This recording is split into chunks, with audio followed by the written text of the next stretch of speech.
Alright folks, got the Intel i5-9400 Foxtrot installed, and we're going to run a user benchmark for the first time.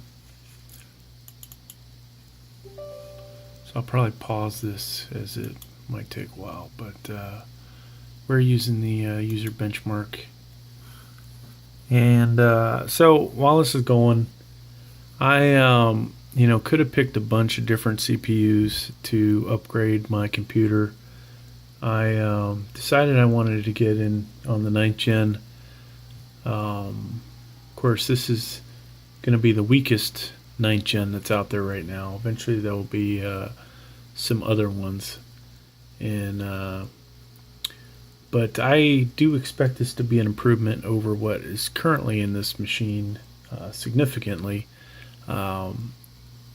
We ran a few different 8th gen chips through it to do some testing.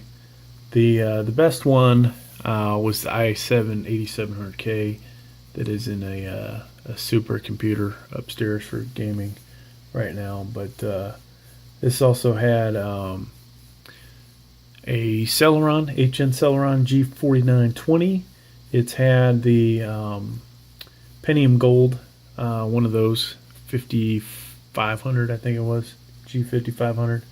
It's had an i3-8100 in it, and now we are going 9th gen. So I have updated the BIOS of this Gigabyte H310M space A motherboard. So that has been updated and is accepted the 9th gen. As you can see, it's actually running, which is a good sign.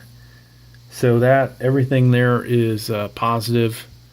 I expect this to be, numbers wise, very similar to the 8400 i5-8400 that's out there, a few percent better, and probably will rank around 40th, somewhere in there, 40 to 43. But yeah, this was going to improve not only my gaming scores, but my desktop and workstation. So I use a bunch of different stuff, and just to check it out, we have HitFilm Pro on here, which is definitely a resource hog. Epic Games Launcher, Unreal Engine for those that want to design video games. Battlefield 4 is on here, and the Origin launcher. I don't currently have it on here, but eventually Autodesk Inventor, Autodesk 3ds Max, and a couple other Adobe Fuse CC will be on here. So we have ran our user benchmark, and we have a very low background user percent there, 1% background CPU. So that's pretty good. Apologize for this thing not focusing so great.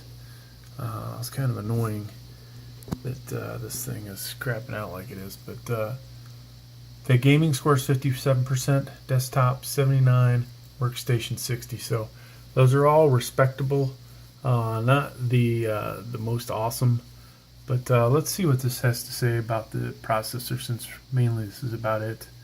With a brilliant single core score, this CPU is the business. It demolishes everyday tasks such as web browsing, office tasks, audio video playback. Additionally, the processor can handle moderate workstation and even light server workloads. Finally, with a gaming score of 93.4, this CPU's suitability for 3D gaming is outstanding. So I've got an RX-570 in here. We have a 1070 and a couple other video cards, but this is, the best I could put in it without having to do some major overhaul. 12 gigs of RAM. Eventually I will turn this into 16 gigs. That's coming very soon. We'll rerun this and probably get 1 or 2% higher gaming. Desktop score will go up and the workstation will go up quite a bit. Also, we'll replace the operating system, put it on an SSD drive. So there's your scores for the i5. 93.4, outstanding. So out of the other people, and there aren't that many that have tested the 9400F, I am a little above average with that. So here is your single core scores. 124 overall, which isn't actually too bad. I could have put an 8600K in here, or 9600K, and I would have got a much higher score there. These other scores would not have been that different. The quad core score is 473 and the multi-core 697. So I've seen both these last two actually. I've seen this score up in the 700s on other people's computers, but they were running much better video cards, more RAM, better hard drive. So I think some of that helped out the CPU to make it look a little more impressive than it is. But yeah, that's about all I have for this. Nothing spectacular about what's in here. SSD drive and a bunch of mechanical drives. And there's our video card, which is not performing well for some reason.